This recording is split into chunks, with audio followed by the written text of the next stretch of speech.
ఈ జీవితంలో నటించడం రావాలి. ఇదేమైనా మూవీసా, రీల్సా, షార్ట్సా, ఎందుకు నటించాలి అని అనుకోవద్దు. నటించడం రావాలి. జీవితంలో బ్రతకాలంటే నటించాలి. అందరికీ నచ్చినట్టు బ్రతకాలి అంటే నటించాలి. బయట 10 మందికి నచ్చాలంటే నువ్వు నటించాలి. నటించే వాళ్ళే కదా బయట సొసైటీకి మంచిగా నచ్చేటట్టు కనిపిస్తారు. వాళ్ళంత మంచోళ్ళు ఎవ్వరూ ఉండరు. ఈ కాలంలో బయట నటించే వాళ్ళకున్నంత డిమాండ్ నిజాయితీ వాళ్ళకి లేదు. సొసైటీకి వాళ్ళే మంచోళ్ళు. నటించే వాళ్ళు ఎదిగే అంత నిజాయితీగా ఉన్నోళ్ళు కూడా ఎదగరు. ఎప్పటికప్పుడు బిల్డింగ్లు కట్టేస్తారు, డబ్బులు సంపాదించేస్తారు. కానీ నిజాయితీగా ఉన్నవాళ్ళు ఎక్కడ గొంగలు అక్కడేలానే ఉంటారు.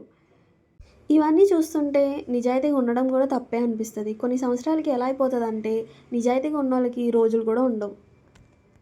జనాలు నటించే వాళ్ళని యాక్సెప్ట్ చేసినంత ఈజీగా నిజాయితీ వాళ్ళని ఎందుకు యాక్సెప్ట్ చేయలేకపోతున్నారు?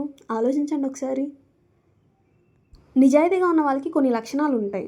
ముక్కుసూటిగా మాట్లాడతారు, ముక్కుసూటిగానే సమాధానం ఇస్తారు. పక్కన వాళ్ళు నాశనం అవ్వాలని ఆశించరు. పక్కన వాడి మీద ఏమీ ఎక్స్పెక్ట్ చేయరు. వాళ్ళే కష్టపడి సంపాదించుకుంటారు. ఎవ్వరికి చెడు చేయాలని కోరుకోరు. మోసం చేయడం వాళ్ళకి అస్సలు చేత కాదు. అందుకే వాళ్ళు ఎవ్వరికీ నచ్చరు. మీలో కూడా ఇలాంటి లక్షణాలు ఉంటే మీరు నిజాయితీపరులు. మిమ్మల్ని ఎవ్వరూ పట్టించుకోరు. మీకు వెన్నుపోటు పడడానికే చూస్తారు. మిమ్మల్ని ఎదగనివ్వరు. లేనిపోని అబద్ధాలేసి మిమ్మల్ని తొక్కేస్తారు. కానీ ఈ సొసైటీలో జరిగే సిచ్యువేషన్స్ బట్టి మీరు మాత్రం మీ నిజాయితీని కోల్పోవద్దు.